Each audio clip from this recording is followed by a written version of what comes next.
Hello guys, आज हम नया टॉपिक लेके आए हैं फ्लेमिंग्स राइट हैंड रूल। आज हम इसको पढ़ेंगे, ठीक है। तो चलिए बिना देरी के इसको स्टार्ट करते हैं। The direction of the induced EMF may be predicted using the Fleming right hand rule. ये क्या कह रहा है कि जो डायरेक्शन है ना, इंड्यूस ईएमएफ की डायरेक्शन को बताने के लिए या प्रिडिक्टेड करने के लिए ही फ्लेमिंग रूल राइट हैंड का यूज़ किया जाता है। आपने देखा होगा, यही होता है फ्लेमिंग रूल राइट हैंड का, ठीक है। आगे चलते हैं। In this rule the thumbs, the forefinger and the middle finger are arranged at right angle to each other. ये क्या कह रहा है कि इस रूल के अंदर क्या होता है, थम होता है ना अपना, ये थम और फोर फिंगर और एक होती है मिडल फिंगर, ठीक है। ये क्या होती है कि ये अरेंज्ड होती है right angle to each other. ये तीनों है ना right angle each other. Right angle का मतलब होता है 90 डिग्री का एंगल। तो ये तीनों है ना ईच अदर के अंदर अपनी 90 डिग्री के एंगल के अंदर रहते हैं, ठीक है। The thumb denote the motion of the conductor and the four finger denote the magnetic flux and the middle finger will denoted the direction of EMF. तो ये क्या कह रहा है कि जो थम है ना अपना, ये वो डिनोट करता है मोशन ऑफ द कंडक्टर, यानी कि कॉइल्स की गति को, ठीक है। And the four finger denoted the magnetic flux. जो अपनी फोर फिंगर होती है ना, ये वाली, ये डिनोटेड करती है मैग्नेटिक फ्लक्स को। And the middle finger will denoted क्या करती है, डायरेक्शन ऑफ ईएमएफ की डायरेक्शन को डिनोटेड करती है, ठीक है। आगे देखते हैं।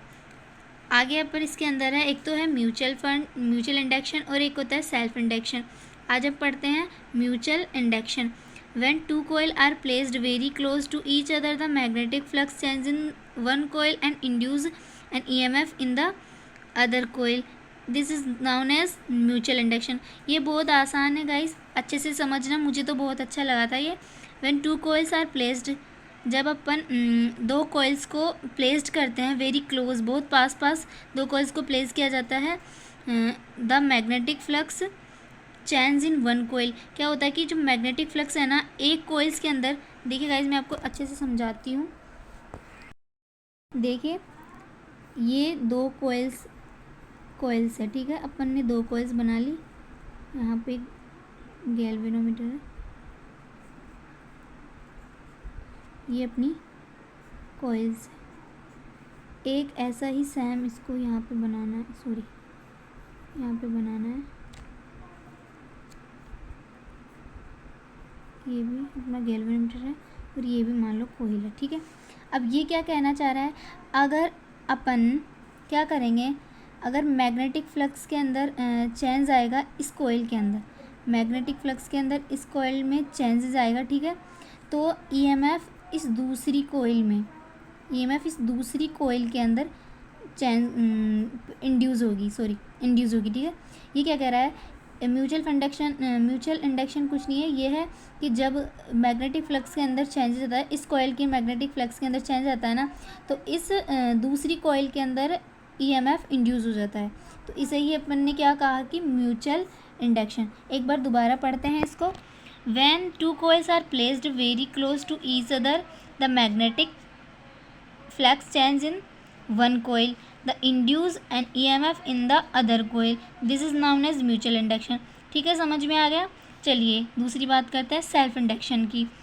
In a single coil there is a change in the magnetic flux and EMF will be induced in the same coil. This is called known as self induction. ये क्या है सेल्फ इंडक्शन, ये है, चलिए बताती हूँ आपको। मान लीजिए ये एक, इसमें ना सिर्फ ओनली एक कोयल होती है, उसको प्लेस्ड किया जाता है और इसी के अंदर है ना, इसमें क्या होता है, इसी कोयल के अंदर मैग्नेटिक फ्लक्स में चेंजेस आता है और इसी कोयल्स के अंदर से ईएमएफ भी इंड्यूस हो जाती है। मतलब दोनों चीज़ें एक में ही होती है और जो म्यूचुअल इंडक्शन होता है इसमें दोनों में होती है, ठीक है गाइस। आई होप आपको समझ में आया होगा। बाय।